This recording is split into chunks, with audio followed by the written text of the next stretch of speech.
Hi all. So, welcome back to yet another video of Norushe with Anuvind. കഴിഞ്ഞ വീഡിയോയിൽ നമ്മൾ vitamin B5 വരെയായിരുന്നു discuss ചെയ്തിട്ടുണ്ടായിരുന്നത്.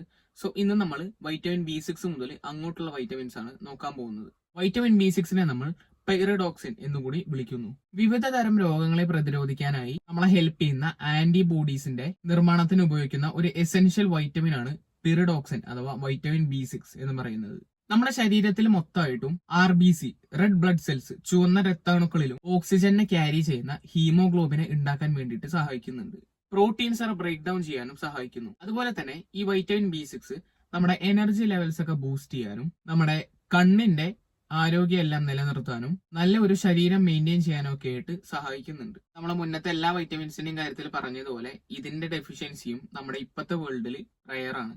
Vitamin B6 ഏറ്റവും കൂടുതലുള്ളത് ചിക്ക് പീസ് എന്ന് പറയുന്ന ഭക്ഷണത്തിലാണ്. പിന്നെ നോർമൽ ആയിട്ട് അടങ്ങിയിട്ടുള്ളത് നമ്മുടെ ബീഫ് ലിവർ, ട്യൂണ, സാൽമൺ, അതുപോലെ തന്നെ ചിക്കന്റെ ബ്രസ്റ്റ് പീസിൽ, പിന്നെ നമ്മുടെ ഉരുളക്കിഴങ്ങ്, പഴം, അതുപോലെ തന്നെ നട്ട്സ് ഇവയിലും അടങ്ങിയിരിക്കുന്നു. ഇനി നമുക്ക് ബയോട്ടിൻ എന്നുകൂടി അറിയപ്പെടുന്ന വൈറ്റമിൻ B7ന്റെ കാര്യങ്ങൾ നോക്കാം. എല്ലാ ബി വൈറ്റമിൻസും മാക്രോ ന്യൂട്രിയൻസ് ആയ കാർബോഹൈഡ്രേറ്റ്സ്, പ്രോട്ടീൻസ്, ഫാറ്റ്സ് ഇവയുടെയൊക്കെ മെറ്റബോളിസത്തിൽ നല്ലൊരു പങ്ക് വഹിക്കുന്നുണ്ട്. നമ്മുടെ ഞാടി ഞരമ്പുകളെയൊക്കെ വർക്കിംഗ് കണ്ടീഷനിൽ നിലനിർത്താൻ വേണ്ടിയിട്ട് ഇവയെല്ലാം സഹായിക്കുന്നുണ്ട്. നമ്മുടെ നഖത്തിന്റെയും മുടിയുടെയും സ്കിന്നിന്റെയും ഒക്കെ സ്ട്രെങ്ത്തും ഹെൽത്തും എല്ലാം മെയിൻറ്റെയിൻ ചെയ്യാനായിട്ട് ബയോട്ടിൻ നല്ലൊരു പങ്ക് വഹിക്കുന്നുണ്ട്. നമ്മുടെ മസിൽ ഗ്രോത്ത്, പേശി വളർച്ചയ്ക്കൊക്കെ അത്യാവശ്യമായിട്ടുള്ള ല്യൂസിൻ എന്ന് പറയുന്ന ഒരു അമിനോ ആസിഡിനെ പ്രൊഡ്യൂസ് ചെയ്യാനായിട്ട് വളരെ വലിയൊരു പങ്ക് വഹിക്കുന്നുണ്ട്. വൈറ്റമിൻ B7ന്റെ ഡെഫിഷ്യൻസിയും റയർ ആണ്.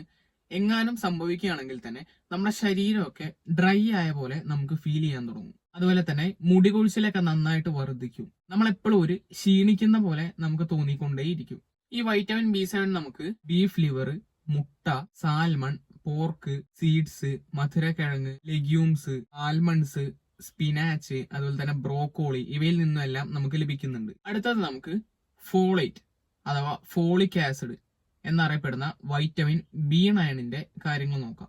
ഫോളേറ്റ് നമ്മുടെ DNA-യുടെയും RNA-യുടെയും ഒക്കെ ഫോർമേഷന് വേണ്ടിയിട്ട് സഹായിക്കുന്നു. അതുപോലെ തന്നെ പ്രോട്ടീൻ മെറ്റബോളിസത്തിലും ഫോളേറ്റ് ഇൻവോൾവ്ഡ് ആണ്. നമ്മുടെ ശരീരത്തിലെ ഹോമോസിസ്റ്റീൻ എന്ന് പറയുന്ന ഒരു അമിനോ ആസിഡിനെ ബ്രേക്കിംഗ് ഡൗൺ ചെയ്യാനായിട്ട് വളരെ വലിയൊരു പങ്ക് നമ്മുടെ ഫോളേറ്റ് വഹിക്കുന്നുണ്ട്. ഈ ഹോമോസിസ്റ്റീൻ എന്ന് പറയുന്ന അമിനോ ആസിഡ് നമ്മുടെ ശരീരത്തിൽ വളരെ വലിയൊരു അളവിൽ അടങ്ങിയിട്ടുണ്ടെങ്കിൽ നമ്മുടെ ബോഡിക്ക് അത് വളരെ ഹാംഫുൾ ആണ്. അപ്പോൾ അതങ്ങനെ കൂടിയിട്ട് നമ്മുടെ ബോഡിക്ക് ശരീരത്തിന് ഹാംഫുൾ ആവാതിരിക്കാൻ വേണ്ടിയിട്ട് സഹായിക്കുന്നു എന്നാണ് അതിന്റെ അർത്ഥം. നല്ല ഹെൽത്തി ആയിട്ടുള്ള റെഡ് ബ്ലഡ് സെൽസ് ചുവന്ന രക്താണുക്കളെ ഉണ്ടാക്കാൻ വേണ്ടിയിട്ട് ഫോളേറ്റ് നമുക്ക് ആവശ്യമാണ്. അതുപോലെ തന്നെ പ്രഗ്നൻസി ടൈമിലും നവജാത ശിശുവിന്റെ വളർച്ചയുടെ ആ ഒരു സമയത്തും ഫോളേറ്റ് നമുക്ക് വളരെയധികം അത്യാവശ്യമാണ്. ഈ വൈറ്റമിൻ B9ന്റെ ഡെഫിഷ്യൻസി നമുക്ക് മെഗാലോബ്ലാസ്റ്റിക് അനീമിയ ഉണ്ടാക്കാനായിട്ടുള്ള സാധ്യതകളുണ്ട്. അതായത് വീക്ക്നെസ്, അതുപോലെ തന്നെ ഫാറ്റീഗ്, നമുക്ക് ഭയങ്കര ക്ഷീണം അനുഭവപ്പെടും. പിന്നെ ഹൃദയമിടിപ്പ് റെഗുലർ അല്ലാതിരിക്കുക, ഷോർട്ട്നെസ് ഓഫ് ബ്രത്ത്, നമുക്ക് ശ്വാസം വലിക്കാൻ അല്ലെങ്കിൽ ശ്വാസം കിട്ടാൻ ബുദ്ധിമുട്ട് വരിക, എന്തെങ്കിലും ഒരു കാര്യത്തിൽ കോൺസെൻട്രേറ്റ് ചെയ്യാൻ ഭയങ്കര ബുദ്ധിമുട്ട്, നമുക്ക് മുടിയൊക്കെ നഷ്ടപ്പെടാം, സ്കിന്നൊക്കെ പെയിലായി പോവാം, അതുപോലെ തന്നെ മൗത്ത് സോർ ഇവയെല്ലാം വരാം. വൈറ്റമിൻ B9 മെയിൻ ആയിട്ട് നമുക്ക് ലഭിക്കുക ഡാർക്ക് ഗ്രീൻ ലീഫി വെജിറ്റബിൾസിൽ നിന്നും കൗ പീസ്, അതുപോലെ തന്നെ kidney beans, green peas, orange, papaya, broccoli, tomato, egg, avocado, cauliflower ഇവയിൽ നിന്നെല്ലാമാണ്. പിന്നെ നമ്മുടെ മുട്ടയുടെ മഞ്ഞയിൽ അടങ്ങിയിട്ടുണ്ട്. അതുപോലെ തന്നെ ഓർഗൻ മീറ്റ്സ്, ഡയറി പ്രൊഡക്ട്സ് ഇവയിൽ നിന്നും ലഭിക്കും. അടുത്തത് നമുക്ക് കൊബാലാമിൻ എന്നുകൂടി അറിയപ്പെടുന്ന വൈറ്റമിൻ B12ന്റെ കാര്യങ്ങൾ നോക്കാം. ചുവന്ന രക്താണുക്കളെ സൃഷ്ടിക്കാനായിട്ട് വൈറ്റമിൻ B12 റെസ്പോൺസിബിൾ ആണ്. നമ്മുടെ DNA ഒക്കെ ഫോം ചെയ്യുന്നതിൽ വൈറ്റമിൻ B12നും നല്ലൊരു പങ്കുണ്ട്. മെഗാലോബ്ലാസ്റ്റിക് അനീമിയ വരുന്നതിൽ നിന്നും നമ്മളെ പ്രൊട്ടക്ട് ചെയ്യാനും B12 സഹായിക്കുന്നു. ഹെൽത്തി ആയിട്ടുള്ള eyes, brain, hair, heart, skin, nails ഇവയെല്ലാം മെയിൻറ്റെയിൻ ചെയ്യാൻ ഒരു ക്രൂഷ്യൽ റോൾ വഹിക്കുന്നുണ്ട് വൈറ്റമിൻ B12.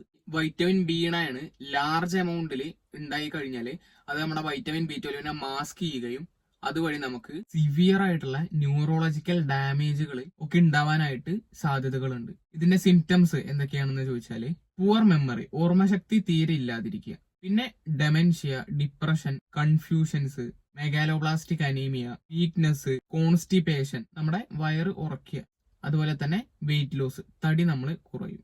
വൈറ്റമിൻ B12 നന്നായി അടങ്ങിയിട്ടുള്ളത് ഫിഷ്, മീറ്റ്, എഗ്, അതുപോലെ തന്നെ പാല്, ഷ്രിമ്പ്, പിന്നെ റെഡ് മീറ്റ്സ്, മഷ്റൂം, ഓട്സ് ഇവയിലെല്ലാമാണ്. ഇനി നമ്മുടെ ലാസ്റ്റ് വൈറ്റമിനായ വൈറ്റമിൻ സി അഥവാ അസ്കോർബിക് ആസിഡിന്റെ കാര്യങ്ങൾ നോക്കാം. വൈറ്റമിൻ സി വളരെ പ്രധാനപ്പെട്ട ഒരു ആന്റി ഓക്സിഡന്റ് ആണ്.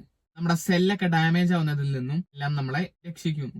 കൊളാജൻ സിന്തസൈസ് ചെയ്യാൻ വേണ്ടിയിട്ട് നമ്മളെ സഹായിക്കുന്നുണ്ട്. കൊളാജൻ എന്ന് പറയുന്നത് ബോഡിയിൽ കണ്ടുവരുന്ന most common type of protein ആണ്. അത് നമ്മുടെ എല്ലുകളില്, അതുപോലെ തന്നെ ലിഗമെന്റ്സില്, ടെൻഡൻസില്, അതുപോലെ തന്നെ സ്കിന്ന് ഇവിടെയൊക്കെയാണ് കാണപ്പെടുക. അതുപോലെ തന്നെ അയണിന്റെ അബ്സോർപ്ഷനെ ഒന്നുകൂടെ എൻഹാൻസ് ചെയ്യാനും വൈറ്റമിൻ സി സഹായിക്കുന്നു. ഈ വൈറ്റമിൻ സി നമുക്ക് ലഭിക്കുക ഓറഞ്ച്, നെല്ലിക്ക, നാരങ്ങ ഇവയിൽ നിന്നൊക്കെയാണ്.